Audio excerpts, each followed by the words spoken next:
All right, let's begin. Okay. Hi. We're here today with Diana Smith, maiden name Mayberry. It's Wednesday, July 31st, 2024, and Ken is with us, our videographer, and Maria is here as well. And I just wanted to start off with the year you were born. 1954. And where were you born? Roseville. Roseville. Mm-hmm. How long have you lived in this area?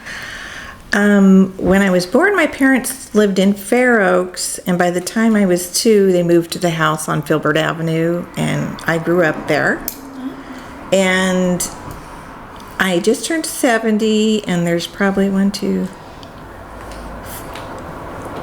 of those years of my 70 years, plus the 2, so 6. Only 6 of my 70 years did I not live in Orangevale. So I've lived in Orangevale the whole time. And who were your parents? My parents were Wade Mayberry and Mary Lamson, but she's Mary Viola Lamson. When was your mother born? January 2nd, 1929. And your father? April 4th, 1927. And where was your mother born? My mother was born in Geyserville. Okay. And where was your father born? He was born in a town called Matheson in California. It's up around Redding. It's not even there anymore, the town. And how did they end up coming back to this area? The railroad brought my dad's father to Fair Oaks when my dad was 8 years old. Before that, they'd lived up in like the Matheson. It was just up around Redding. Like I said, the town's not there anymore. But I'm not sure what year my grandparents moved from Geyserville to the property on Oak Avenue. Mm-hmm. Like I said, when they bought it, it was a burnt vineyard, and they got 20 acres for $600, and they lived there. My whole life it was an almond ranch, mm-hmm. And he was part of the, California Almond Growers Association. He was also on the water board for 30 years, the Orangevale Water Board. And they lived there until like 1974, when he just couldn't, he was at the point, it was running the ranch. He was in his 70s by then, and trying to keep the almond orchard operational was just too much work. Because it was a commercial almond orchard, and it looked like every other commercial orchard around. It was pristine, and he maintained that, except during harvest time, by himself, after working 40-hour jobs somewhere else. So, how did they meet? My grandpa? Oh, your parents I meant. Oh, my parents. I know, I got sidetracked. It's okay. You can feel free to reel me in, because I will. Yeah. I'll let you direct it, but I'm just going to follow. My parents met at San Juan High School. Okay. Where they both went to San Juan High School. Oh, okay. So they both went to high school here? Yeah. Oh, okay. All right. Back then there was like Sacramento, or I think it was McClatchy, Roseville, and San Juan were about it for the whole area back then. And because you're a fourth generation resident, I'm going to push back a little further. Okay. So, Mary Lamson is through your mother's side, right? Right. Okay. So I'm going to ask about your maternal grandparents first. Okay. Okay. What were your paternal grandparents' names? My paternal? Maternal, I'm sorry. My, Clyde and Thelma Lamson. And what years were they born? They were born, my grandpa was born December 2nd, 1905, mm-hmm. and my grandma was born January 23rd, 1906. Wait, I'm not sure if it's 1906 or 1908 now. I think it was 1908. Okay. Do you know where they were born? My grandfather was born, I believe he was born in McCollum Hill. I never say that right. And my grandma was born in Idaho, and I can't remember the name of the town in Idaho. Okay. It was around Boise, I think. And do you know how they met? Well, at some point, my grandmother's parents moved from Idaho to Folsom. and my grandfather was living in Orangevale, so there were a lot of like social things. I'm not sure exactly where they met, if it was through friends, because they wouldn't have gone to school, I don't think, the same place. He was a couple years, just 2 years older than her, 2 or 3. And so I'm not sure exactly how they met. Do you have any fond memories of them? How much time did you spend with them? Oh, my mom had the house on Filbert Avenue, which is across the street from Orangevale Park now. It was a cow pasture when I was growing up. And my grandparents' orchard was right behind us. So we had a gate in the backyard, and we would just run through the orchard up to their house. From the backyard, we could see their house. So they were very active in our lives. Even now, there's hardly anything I do throughout the day that they didn't have some kind of influence on. They were such a big part of our lives. And you mentioned that your grandparents ran an almond orchard on that property. Do you have memories of when it was still up and running? Oh, yeah. Yeah. Could you tell me more about that?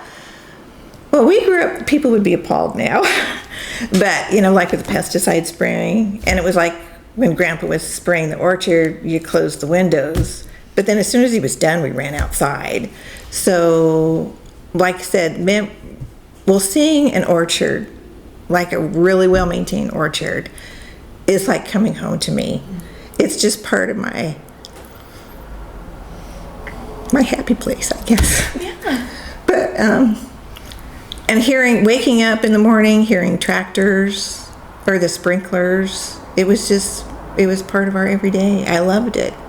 And before, like when the spring grasses would just come out before they plowed them, because the hill, behind the house, the property went up to a hill. So, our fun was going up the hill and rolling down in the grass, So, and we played, there was olive trees that went down to the ground, and we made forts in there. And because Grandpa had spigots for irrigation throughout the orchard, we made mud puddles and played them when we were little. So a lot of our playing was in the orchard when we were growing up.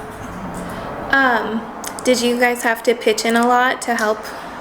Only during harvest time, and it was only like after the main crew came in and did the harvest, there were just what was kind of left over we went through and helped pick up. Did your parents help at all with the operation? My mom, I don't know how much of it was there when my mom was little. My dad didn't, and I don't remember my mom, well, she did some when we went in, because I remember her being there too, when we would be out picking up some of them after the bulk of it was done. What did your parents do for a living? My dad worked for the Southern Pacific Railroad, and after that he worked for the Denver Rio Grande Railroad, and that's where he retired from. And my mom retired from the telephone company. She was an engineer with Pacific Telephone. In between the railroads, like for my dad, in between the Southern Pacific and the Denver Rio Grande, they worked at Aerojet. Both my parents worked at Aerojet. Okay. And back then, everybody worked at Aerojet. All my friends, everybody you knew, all their parents worked at Aerojet. Everybody did. And hearing the rocket engines test was just part of an everyday sound too, where people would be probably horrified if they heard that now, or really scared, but just hearing those really loud booms was just, oh, they're testing a rocket engine, and just normal. And was your maternal grandpa, he was Mary Lamson's Son, yes. Yes. And she was married to, who was Mary Lamson married to? Augustus Lamson. Augustus Lamson. And do you know what years they were born? They were born, I don't know off the top of my It's head. okay. I do have the information in here. Do you know where they're from? Mary was from Ohio. Augustus was from California because his father had moved to California, I think, during the gold rush. And so that's where they were in McCollum Hill. So Augustus was born in California. And you mentioned that your great-grandfather, or do you... Okay, let me start over. Okay. Did your grandpa have any memories of them, and did he share them with you? Not, that's what I was talking to my sisters about that. If they remember him talking about them very much. And I really, my one sister said one of the memories that she remembers my grandpa telling, that was when they still lived in the Geyserville area. My grandpa got sick, and his father, Augustus, carried him like 3 miles to the doctor so he could be seen. And that was, one of his memories of his And dad. that would have been to like someone local who lived here. It wouldn't necessarily been to a hospital, right? Yeah. Right. I know at one point when he was like 5 years old, my grandpa, he and his brothers were playing around, and his brother poked him in the eye with a pencil, so he had a glass eye. Aside from that, so I don't know if that was the time he was carried or not. I'm not really sure, but that was one of his fond memories of his dad, was where I don't remember things specific, but there was a feeling of love. That's what I remember. Like, not specific things, it's more of just What did you find out through your own research, through Ancestry, about your great-grandparents? Well, mostly I was surprised how active my grandmother was, Mary. I knew Augustus had died shortly after they moved to Orangevale, and it was they bought the property in December of, I think, 26. I'd have to look at these things. And he died in March, the following I think he had pneumonia or something. It was something that people would, antibiotics would take care of now. And the same thing with Mary. She had appendicitis and died from that. And how old was your grandpa again when they passed away? So my grandpa would have been around 9 or 10 when his father passed away, because it was either 1916 or 17. Like I said, I have to look at this stuff. And he was born in 1905, so around 10, between 10 and 10, 11, something like that. And he was 19 when his mom died. Okay. And you said that your father's side also was from Fair Oaks, right? Right. My father grew up in Fair Oaks, but they were actually, his father, the Mayberries are all from Tennessee. And so my grandfather, my father's dad, was born in Tennessee. And when he came out with his whole family, so there's a lot of Mayberries in the Reading area up around there. Okay. So, but the railroad brought them to this area because my grandpa was the depot agent. And so your father worked for the railroad. Do you have any memories of spending time near the railroad? Yes. Yeah? Could you share that with me? I can remember the depot in Fair Oaks, the old one. Like I said, it was right across the old Fair Oaks Bridge.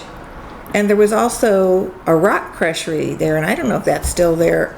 I don't think so, because that's another thing you could hear just from miles and miles, and people wouldn't put up with it. They wouldn't like that anymore, but for us it was just a normal sound. And to me it wasn't an unpleasant sound, it was just a background of our life. But I can remember playing at the depot when I was really little. Like I said, not real clear memory, but I remember being at the depot, and I can remember climbing on trains. So, then they were stopped.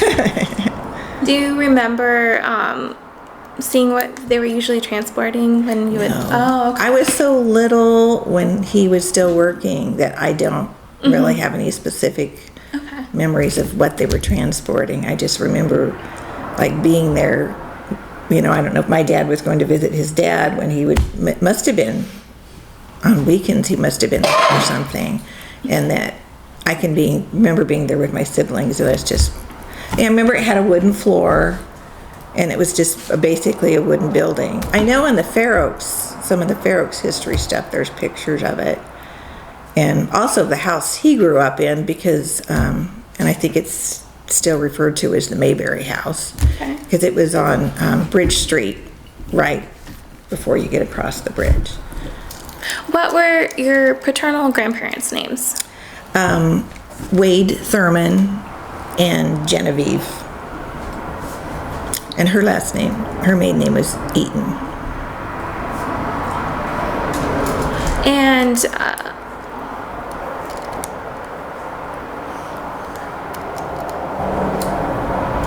And you mentioned that they were from Tennessee? The Mayberrys were from Tennessee, and at some point they moved to California, and I'm not sure why, but the whole family moved. I can remember my dad telling stories of how upset my grandmother would get because my grandfather was basically supporting the whole family. Or he'd even had a house built and stuff for his parents and some of his other siblings to live in. And sometimes my grandmother wasn't very happy about that. So going back to the orchard, you were still around and were able to witness when it was still operational. Mm-hmm. What happened once it was decided that it was no longer operational?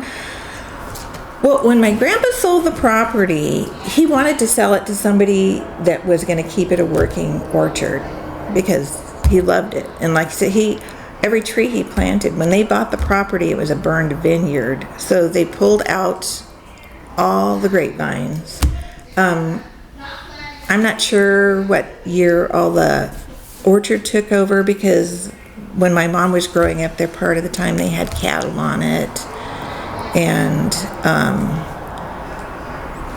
other things. You know, even though it was, by some standards, they might have been considered poor. Uh-huh. But they always had a lot of food because Grandpa grew everything. They had cattle, they had chickens, so they always did, really well there. And it was kind of the family gathering spot, even though their house, by the other family standards, because with my grandpa, if it worked, it was okay. And my mom said it really was just a cabin because she could see, the light through the walls. And she didn't have an indoor bathroom till she got married. So I had an outdoor bathroom and an outdoor shower.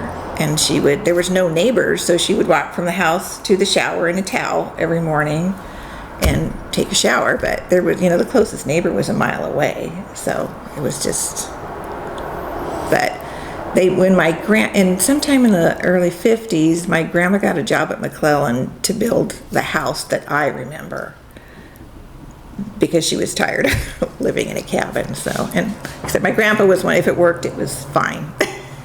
And so what does that property look like now that you know of? It's really, it's all oak trees, because I don't know how familiar you are with Orangevale, but it's a property across the street from Casserole High School. Mm-hmm. It was that whole, from the corner of Filbert to the driveway that kind of borders the edge of the school was all their property. And when my grandpa sold it, the people he sold it to said they were going to continue farming it, because that's really what he wanted to do. He wanted to sell it to somebody that was going to keep it in an almond orchard.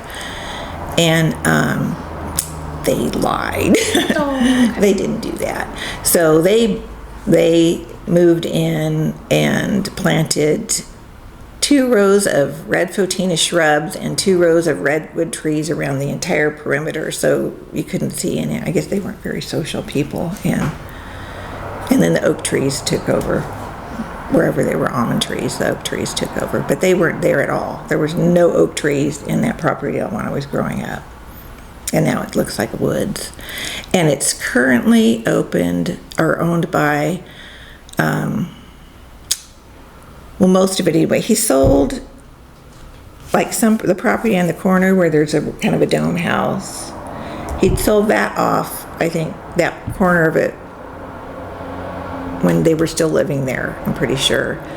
But now I see there's other houses up there. But after the people sold it that he had sold it to, and this was, I think, back in the 90s, the late 80s, early 90s.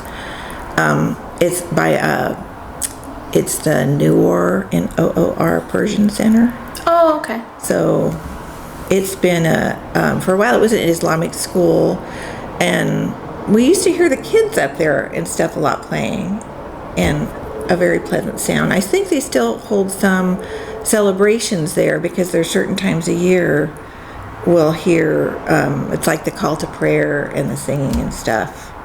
And again, it's just a very pleasant sound. So it's an Islamic center now, and there's other outbuildings on it that I can just see kind of through the trees, but I can't really tell beyond that. Okay. And outside of working, how were your parents involved in the Orangevale community? My parents weren't, well,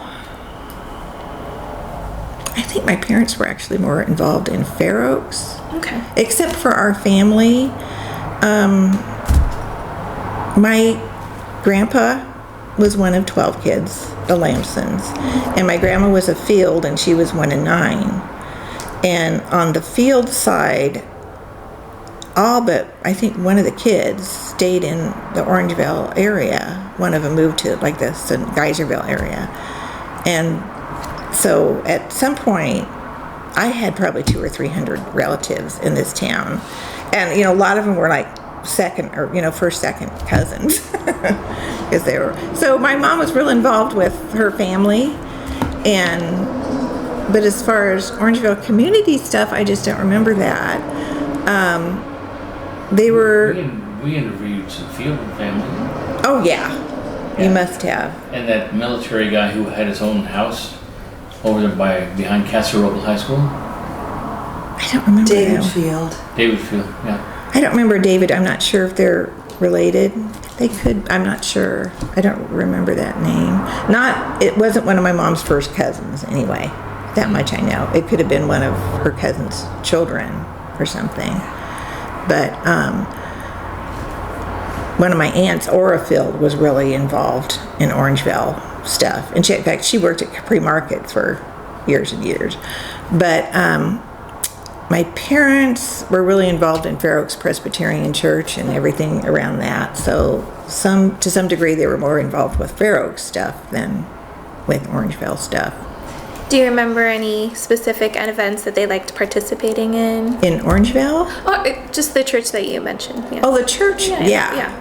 Well, not the one you can see there now, but one of the sanctuaries, my father actually helped build, and he taught Sunday school there for 12 years. So that was just what our life was mostly when I was growing up. And yeah, I have really fond memories of just sitting in church with my dad. And remembering our discussion before we started the interview, you said, was it your grandfather who was a member of the water board? My grandpa Clyde was. Yes, the one that had Clyde. the almond orchard. Do you remember anyone around the house talking about it?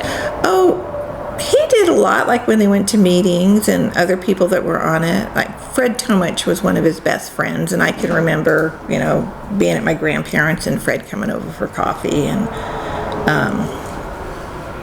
and Victor Sal was too. They sold their property and moved away from Orangevale, but it was real important to him, and Grandpa was real involved in local events. He just stayed on top of everything, and that's why that one picture of him I think it was a meeting about something to do with a water board and how it was going to be affected. So did he ever talk about the history of what it took to actually put the water systems in place in the area around here? No, but there is some of the information I have here that kind of has the history of the water board. In fact, there's a pamphlet in here that it's a little flyer that they were sending out to everybody to try to promote creating their own, Orangevale's own water company. And you mentioned before our interview that you came across a biography written about your great-grandma, Yeah. Mary Lamson, in 1925. What was some of the interesting information you discovered in that? Well, some that she kept the orchard going because they planted orange groves and some other fruit too, and that she kept that business going after my grandfather died, which he was only here for 4 months, so a lot of that was her getting it started and keeping it going, and I had no idea about that. It was just so interesting and how involved she was in the Orangevale community, and just, she took in, or I couldn't tell by the way it was written if they actually lived with her, but children that for whatever reason were in need of something, to make sure they were cared for and educated. And she was really involved with the Methodist Church, and that was even before they moved here.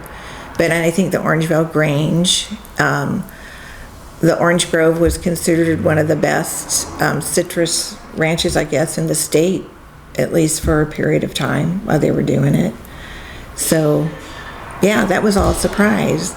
All I really heard growing up was that my grandpa grew up in the 3-story Victorian that they took down to build the orbit station. And I think my sister remembers seeing it, my older sister, but I don't. I remember when the orbit station was being built, but I don't remember what anything looked like that was there before. Do you remember why they took that 3-story Victorian down? To build the orbit station. That was the only reason? That's all I knew. Okay. Do you know something else? There's several things floating around. Oh. I thought it had a fire. And that could have been. I don't know. But I'm not sure. And it would have changed hands because I was trying to figure out when the Lamsons sold it, because in 1921 my great-grandmother married her husband's brother, which was also not an unusual thing to do during that period of time. But that was in 1921, so she'd been running the orchard for at least 4 years by herself. So I don't know what he did after, or how long he had the property after it. On the county records, there's a site where you can tell, it lists when recordings were done for the property, when the ownership recording was registered, and when my son was buying the house I grew up in after my mom couldn't live in it anymore, he was given a link and we could see when the recording actually was registered.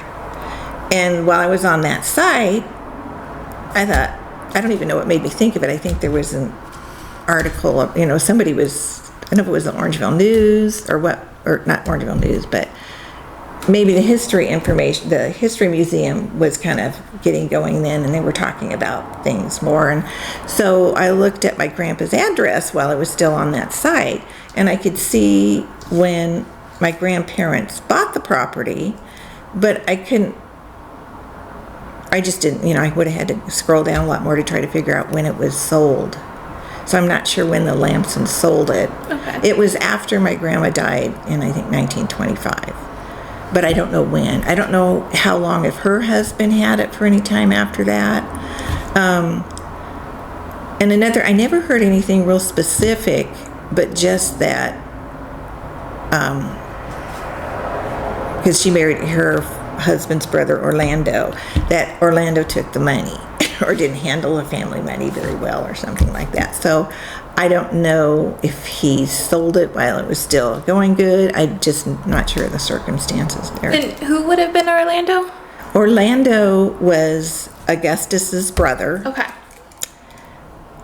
Mary's first husband. Mm-hmm. Okay. And after he passed away, it would have been like 4 or 5 years after he passed away, she married his brother, Orlando. Okay. And like I said, during that period of time, that wasn't an uncommon thing to happen.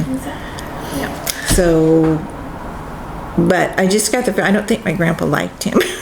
And there was nothing real specific that I heard no specific details. It was just an impression, kind of a negative impression when he was referred to. Was there any more interesting information that you came across on your ancestral research journey that you'd like to include? Probably if I meant to read this again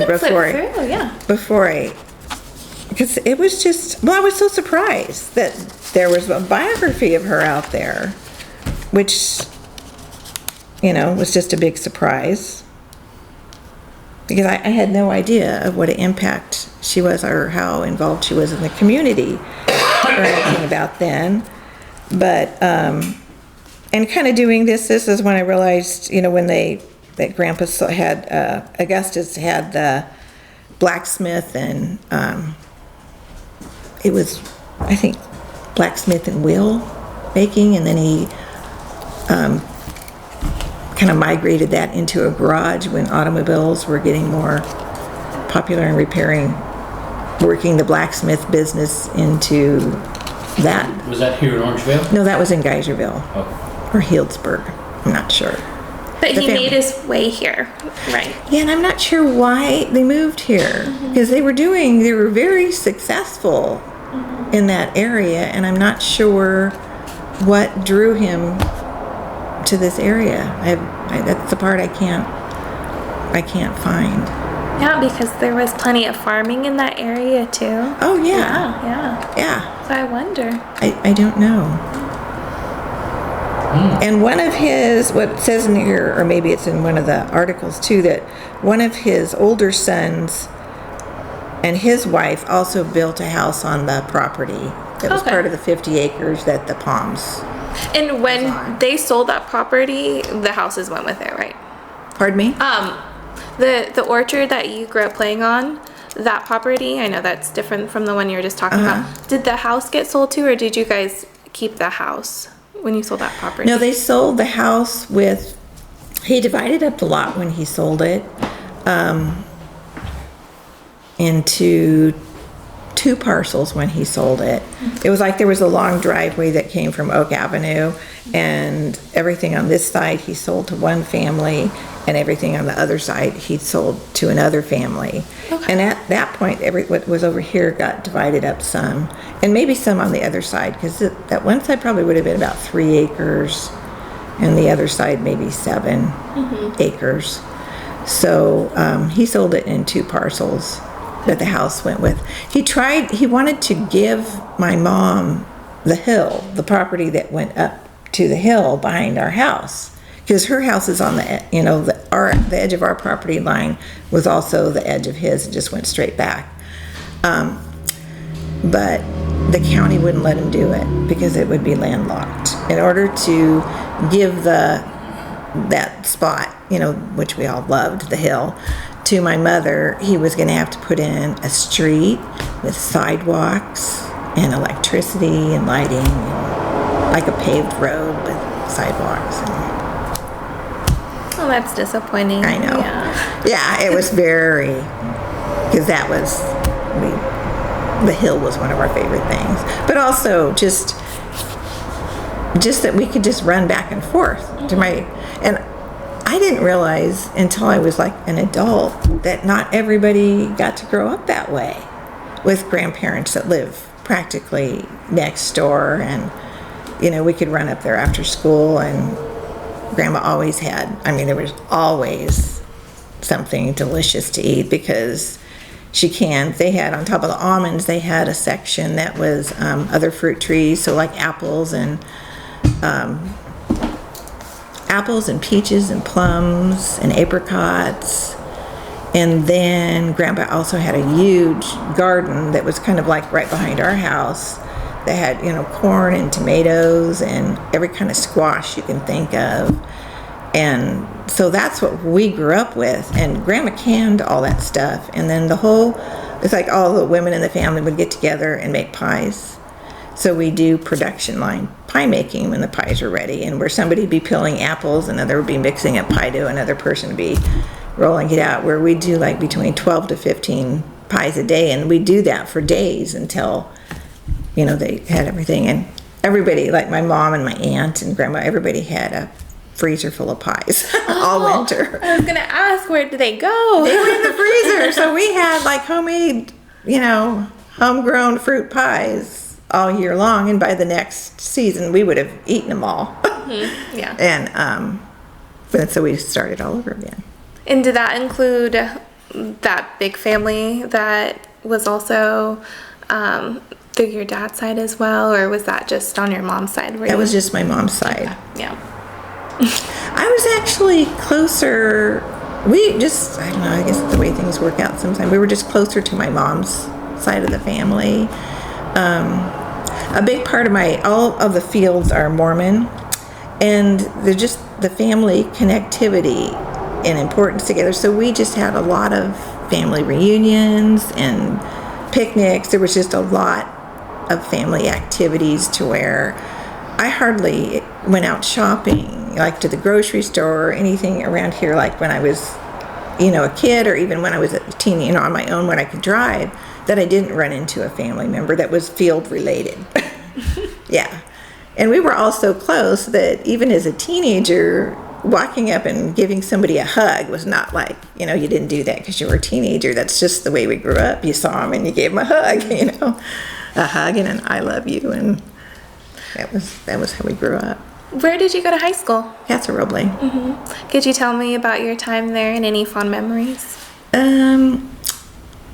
I really lucked out because I went to kindergarten at Orangevale School. And then before I started first grade, they built Green Oaks. So I went the rest of elementary school in Green Oaks. And then right before I started middle school, they built Louis Pasteur. So I went there. And then I think it was the year before I started high school, they built Casa Roble. So I was one of the first few graduating classes there, because I think the first one was in '69 and I graduated in '72. Did you have a favorite teacher there? I had a couple favorite teachers. I'm trying to remember the one's name now. A year ago, I probably could have told you. I had a couple favorite teachers. Some of my favorite stories there, my brother was a track star. He held records in Sacramento, or in the San Juan district at least, for years and years after he graduated. And he was real popular, but he was also a problem. So my sister and I came after every time, they'd hear her name. Are you related to David Mayberry? And I was like, yes. He goes, I tried everything to get that kid to come to class. He goes, I think I finally threatened to kill him, But we all heard the story, but kind of as they did back then, because he was such a great track star and football and everything, they let him get away with it. So he got passed and stuff, even though he was sure smart enough to put in, but he didn't. Was he your older brother or younger brother? Older. Oh, okay. And he was also very protective. So I know my first 2 years of high school, I can remember thinking, am I not attractive or something? And then I heard, because I didn't get asked out. I had a good, group of friends and stuff, but then I found out that because my brother was so popular and who he was, they wouldn't approach me, they would approach him, and he told everybody, stay away from my sister or I'll kill you, kind of thing. So I could only go out on dates with people he approved of, or actually, kind of picked, and on double dates with him, and his girlfriend at first. So when he went into the Navy, like during Vietnam, my little sister and I thought we'd been set free. We're like, yay, he's gone. Because we could, even if my parents would give the okay on some things, like if we wanted to go to a concert or a dance or something, he would talk them out of it. Because he thought, he was very popular with the ladies and he thought everybody was like him, and so, no. So yeah, we thought we were set free when he went to the Navy. Were you close with any other families in the area? lot of the families, I'm trying to think of, like when I was going to school, there were people that had moved out. A lot of people moved out from the South. Well, they'd moved out from all over in the country to work at Aerojet. People moved in here from everywhere to work at Aerojet when it opened. So, like a lot of my family or friends their families were from Arkansas and Texas and in there. And after Aerojet wasn't getting the same contracts and were scaling back a lot, they moved back to those areas. So where some of the people I was really close to, in elementary school or even in high school, moved away. Is there anyone of note that you were particularly fond of? I had some groups of, I had several friends that we that we still are in contact and we still see, and so that was nice. Yeah, because you mentioned that your father worked alongside and was friends with Fred Tomich and Victor Sal. That was my grandpa. Oh, your grandpa, I mean. Grandpa. I'm sorry. Yeah. And I went to school with the Tomiches. I remember in seeing them in school, but they were not Fred's kids anyway. We just didn't hang out together particularly. Is your brother still in the area? No, he's in Texas. Oh, okay.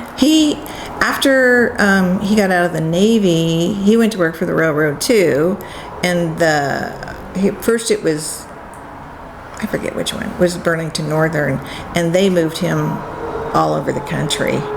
And the last place he ended up before he stopped working for the railroad was Texas, and he liked it there. And in fact, he's so Texan.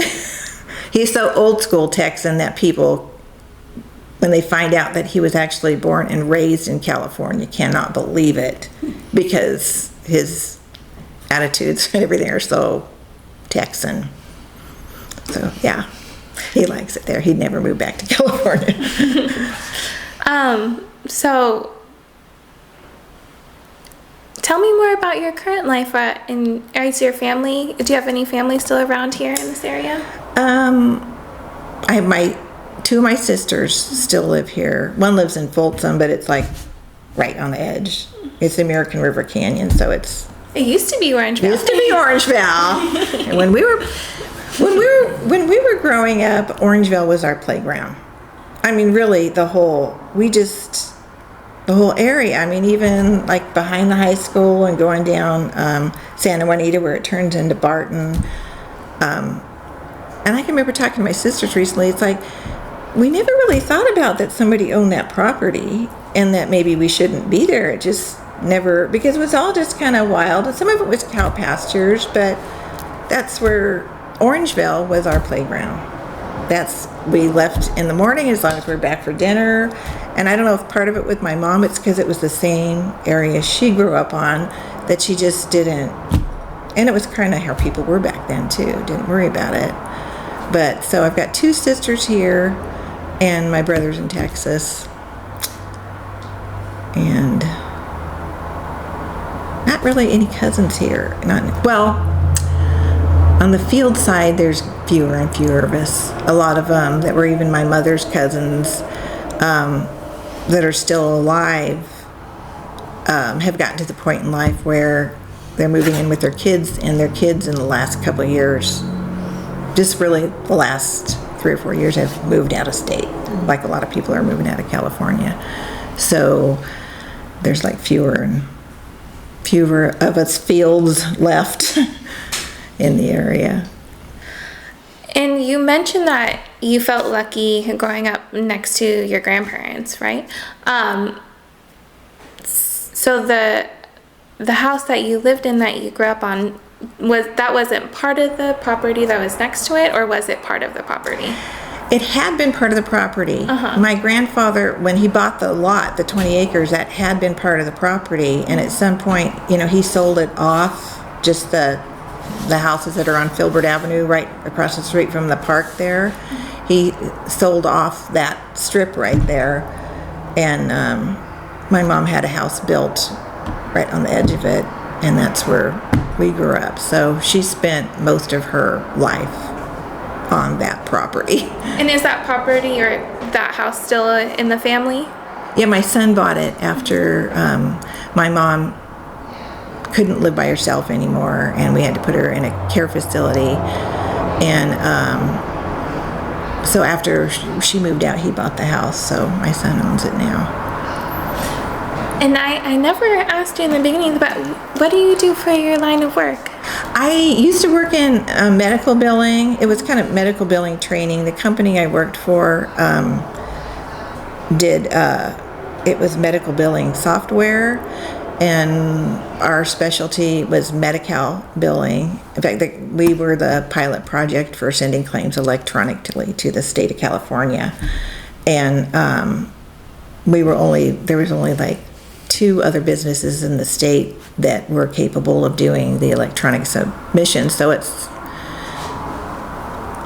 for like the first at least 5 years I was there, our clients, we had like 75% of the hospitals in the state of California that billed their claims to Medi-Cal using our software.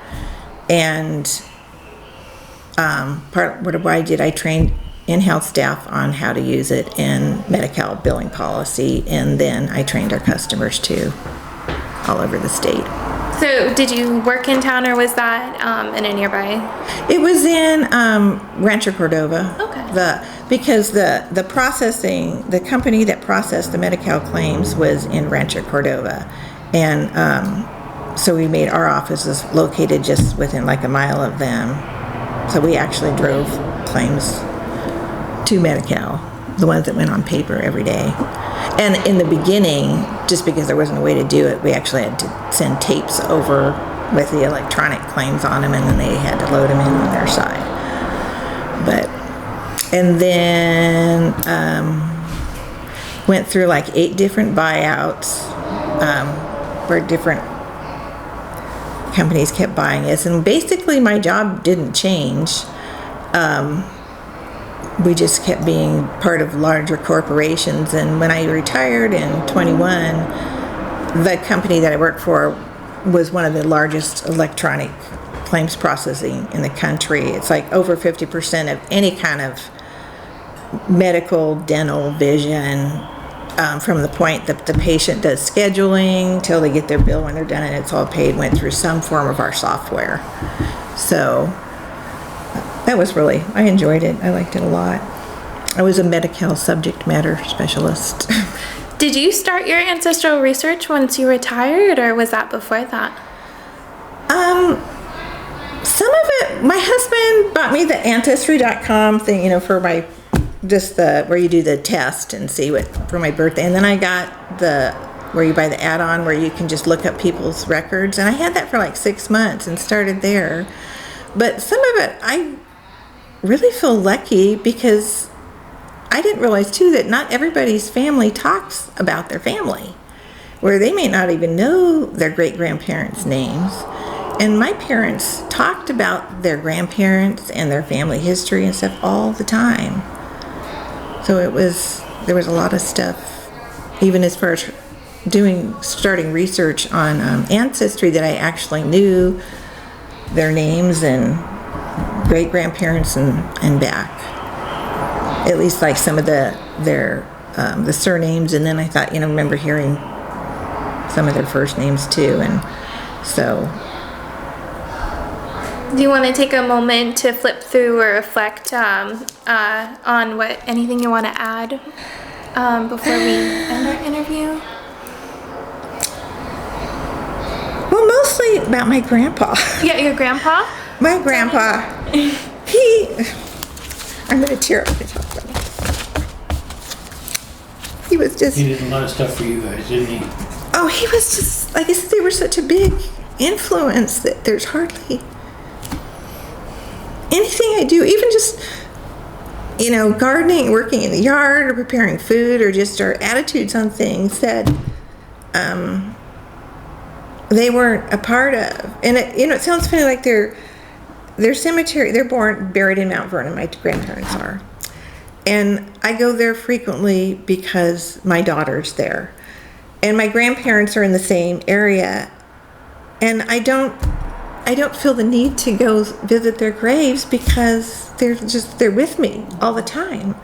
They were just such, my grandma grew, she'd watch us some after school.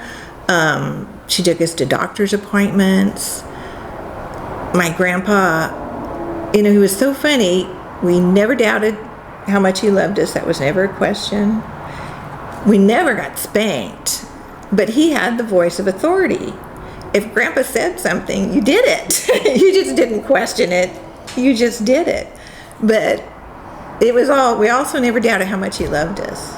It was just,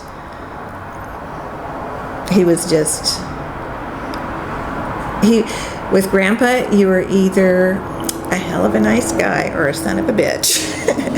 And there really wasn't anything in between. But he treated people with respect, he treated people with respect until they gave him a reason not to, like if they didn't treat him with respect. I never heard him gossip about anybody or, badmouth anybody. When I was in high school, it was after he worked at Aerojet. He was a janitor at Casa Roble, so he was all through the time I was there. And that was another thing where I was just always so proud of him, where I would just love it when I got to, pass him in school and stuff like that. And back then, if the kids had detention, they had to work with the janitors. And my grandpa, like I said, he treated people with respect. And he had kids bringing their wives and their kids over to visit, my grandparents' house for years afterwards because he made such a big impact on them. And, they started out, they encountered him because they'd been in trouble.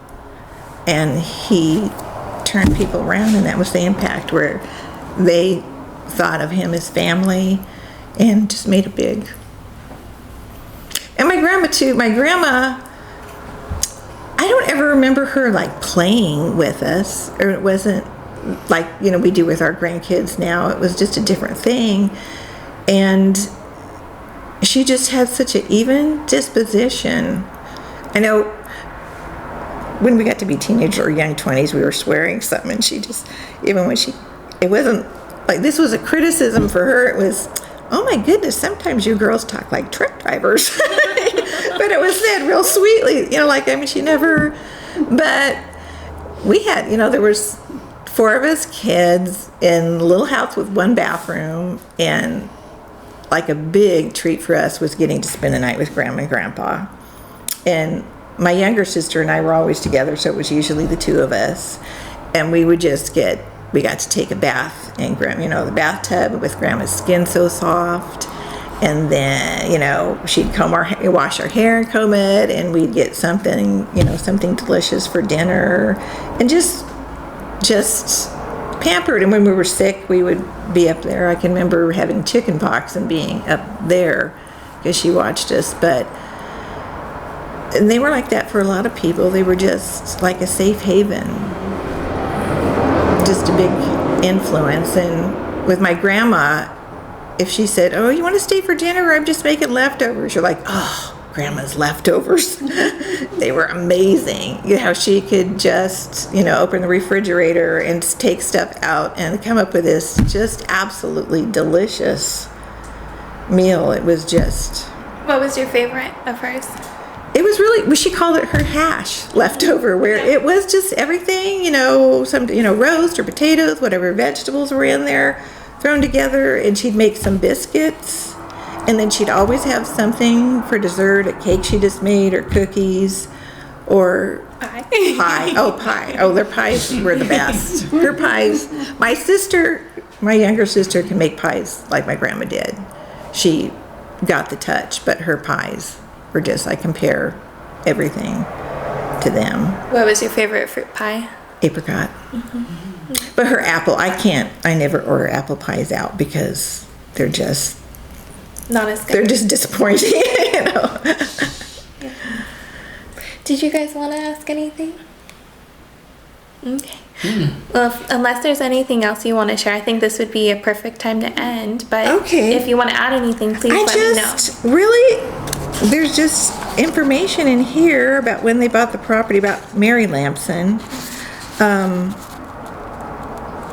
that was just, to me, was just so interesting. I just had no idea. And I don't know if my grandpa was so young when all that happened, and he was so young when she died, that he didn't retain a lot of that information. Or, kids, they just a lot of times aren't aware of that much, all the little details of things.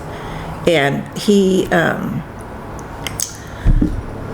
got married a year after his mother died, and then I'm not sure, I think pretty soon after that they moved to Geyserville, because my mom was born there in 1929 and they were married in 26.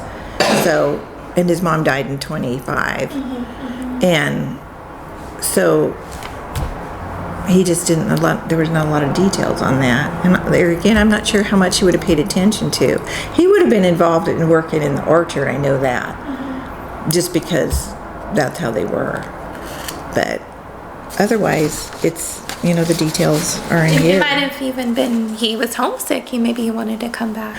Yeah, I'm not sure what brought him to Orangevale, but he loved Orangevale. He just loved it. And my mom did too. I mean, she loved her house and where it was and the yard. And when she got dementia, one of the reasons we had to finally move her away from her house into her care facility was she could sit in her backyard and see the house on the hill still, especially if the leaves weren't on the oak trees. And she would go, I want to go up there and see my parents. And we stopped telling her they passed because it upset her too much. We just have to say they weren't home. But there was one day she left. My sister was watching her. Normally she would go out in the yard and pick up leaves. She wouldn't leave. And my sister called me and said, Mom's not here. And so I took off one way, and my sister that lives in Folsom took off the other, because she was going to come down Oak one way, I was going to do the other. And she had taken off to walk up to her parents' house, down Filbert, down Oak. Well, there's no sidewalks on Filbert there. It was during school getting out time, so a lot of traffic on Filbert and on Oak. Walked all the way down Filbert, down the front of Oak, which is the length of the school there, and down that long driveway. And a young woman who lives up there now saw her and knew, there was something wrong. So she actually got out of her car and was following her back. She'd called the police and was following her back. And so when I found her, she was back on Filbert again. And so that's when we realized we can't keep her safe anymore. Because my sister and I were taking turns actually living with her, we and our husbands, for like 2 months at a time. And we both lived in Orangevale, so it wasn't hard, We could go back and forth. But it was after we did that for like 2 years, it was getting harder. And then it was just, she kept doing things. We couldn't keep her safe anymore. We wanted to keep her in her house as long as we could, because she loved it. But we couldn't keep her safe anymore, so. But it was very comforting to hear that woman made sure she was safe and followed her. Oh, I know. It was very, very sweet. I think that's like a testament to why you said you love Orangevale. I love People Orangevale. like Yeah. It's, the community. And I don't know. It's like, it's just part of you.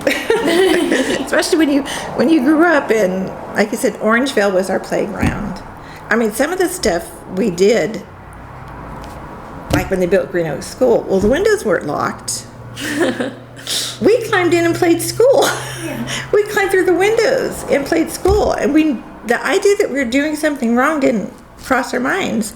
But before we climbed back out, we put everything back, erased the chalkboards, and put everything back where it was, and closed the window and went back home. And so it was just a lovely way to grow up. I wish my kids and my grandkids had the freedom that we had, and could feel as safe about it as we did. Well, Diana, I wanted to thank you so much for letting me interview you. It's been a pleasure meeting you, and I hope I didn't babble too much. No, you didn't. You're fine. I very much enjoyed everything you shared. And I just want to Oh, thank wrap you. it up, and Okay. just want to, like I said, thank you so much for your help, because this means a lot to me, because I'm very new to this. Oh. Yeah. Yeah.